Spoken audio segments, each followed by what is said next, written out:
Hi hello నమస్తే సలాం అలైకుం. జననేత మహానేత వైఎస్ఆర్ గారి 16వ వర్ధంతి స్మరించుకుంటూ ఒక్కసారి జోహార్ వైఎస్ఆర్. భౌతికంగా మరణించాక కూడా కొన్ని కోట్ల మంది ప్రజల గుండెల్లో మానసికంగా జీవించి ఉండడం కొంతమందికే సాధ్యం. ఆ కొంతమందిలో వైఎస్ఆర్ గారు ఒకరు. ఆరోగ్యశ్రీ పేరు వినపడ్డా, లేదా ఎక్కడ అంబులెన్స్ 108 సౌండ్ వినపడ్డా, ఇప్పుడు హంద్రీని యువ కాలువ నేనే పూర్తి చేశానని చెప్పుకుంటున్న నాయకులు ఒకప్పుడు జలయజ్ఞంలో భాగంగా ఆ మహానేత వైఎస్ఆర్ గారు చేసిన కృషే ఈనాటి హంద్రీని యువ ఫలాలు. గొప్ప గొప్ప ఇంజనీరింగ్ కాలేజీలు గేటు కూడా తాగడానికి అర్హత లేని కుటుంబాల నుండి గొప్ప గొప్ప పెద్ద పెద్ద ఇంజనీర్లు చేసిన ఘనత కూడా వైఎస్ఆర్ గారిదే. అసలు ఆ కార్పొరేట్ హాస్పిటల్ల పేరు వింటేనే గుండెల దడ పడుతుంది. అలాంటి కార్పొరేట్ హాస్పిటల్లో వైద్యం చేసుకోగలమా? అలాంటి కార్పొరేట్ హాస్పిటల్లో వైద్యం చేసుకోగలము అని చేసి చూపించిన మహానేత వైఎస్ఆర్ గారు. ఒకప్పుడు వర్షాకాలం వస్తే చాలు పల్లెల్లో జనాలు భయపడుతూ ఉండేవారు. నీళ్లు కారుతాయి, వర్షం వస్తే ఇంట్లోకి అని భయపడుతూ ఉండేవారు. అలాంటి బాధ లేకుండా ప్రతి ఊరిలో ఇందిరమ్మ గృహాల రూపంలో వేల సంఖ్యలో ఇళ్లను కట్టించి ఆ ప్రజల గుండెల్లో గూడు కట్టుకున్నాడు. ఇల్లు కట్టించాడు, ప్రజల గుండెల్లో గూడు కట్టుకున్నాడు.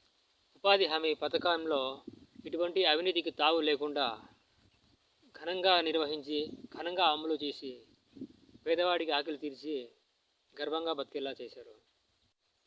ఆ విధంగా వైఎస్ఆర్ గారు పేద ప్రజలకు విద్య, వైద్య రంగాలతో పాటు కూడు తోడుగా నిలిచారు. కాబట్టే ఆయన భౌతికంగా మరణించినా కూడా మానసికంగా కొన్ని కోట్ల మంది ప్రజల గుండెల్లో జీవించే ఉన్నారు. అటువంటి మహానేత వైఎస్ఆర్ గారిని నేను ప్రత్యక్షంగా కేవలం 2 సార్లు మాత్రమే చూడగలిగాను.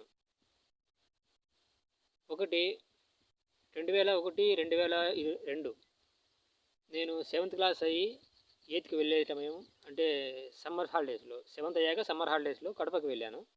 ఆల్మోస్ట్ నేను స్కూలింగ్లో ప్రతి సమ్మర్ హాలిడేస్ను నేను కడపలోనే స్పెండ్ చేశాను. సో అలా ఒకసారి సమ్మర్ హాలిడేస్లో కడపకి వెళ్ళాక వైఎస్ఆర్ గారు కడపలోని 7 రోడ్స్ సర్కిల్లో పులిందల రోడ్కి ధర్నా చేస్తున్నారు. మిట్టే మధ్యాహ్నం దాదాపుగా 1 గంట 2 గంటలు ఉంటుంది. ఆ సమయంలో అప్పటికి నాకు వైఎస్ఆర్ గారు అంటే అవగాహన లేదు, ఎవరో కూడా తెలియదు.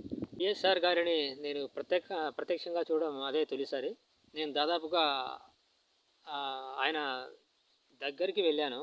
ఆల్మోస్ట్ నా చెయ్యి అందే దూరంలో నిలబడ్డాను. తర్వాత వచ్చేసాను భయపడి. ఆ తర్వాత సెకండ్ టైము 2004 ఎన్నికల ముందు మా జిల్లాలో పర్యటనలో భాగంగా ఒకసారి ఇక్కడ ఓడిసి మండలానికి వచ్చారు. అప్పుడు కూడా చాలా దగ్గర నుండి చూడడం జరిగింది. అంతటి గొప్ప నేతను కేవలం 2 సార్లు మాత్రం చూడగలిగాను.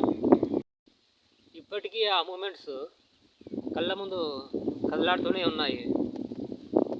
అప్పటికి నాకు ఓటు హక్కు లేదు.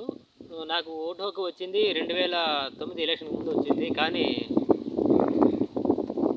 పిల్లకు కదా, ఇప్పుడు పీఆర్పీ టీఆర్పీ అంటూ తిరిగాము. కానీ తొలి ఓటు హక్కును మాత్రం పీఆర్పీకే వేసుకున్నాము. మా దురదృష్టం కొద్దీ 2009లో వైఎస్ఆర్ గారు గెలిచారు, కానీ మరణించారు. మా ఓటు హక్కు, తొలి ఓటు హక్కు ఒకసారి కూడా ఆయనకు వేయలేదు అనే బాధ మాత్రం ఇప్పటికీ ఉంది. ఎందుకంటే అది తీరని లోటు. వైఎస్ఆర్ గారిని స్మరించుకుంటూ సాక్షి రామ్ గారి 2 మాటలను తలుచుకుందాం. ప్రతిరోజులా వేకువా ఉంది, వెలుకువా ఉంది. నువ్వు లేవంటున్నావే రాజన్న, తినే ప్రతి ముద్దలో నువ్వు ఉన్నావు, వికసించే ప్రతి పుష్పంలో నువ్వు ఉన్నావు. జోహార్ రాజన్న, జోహార్.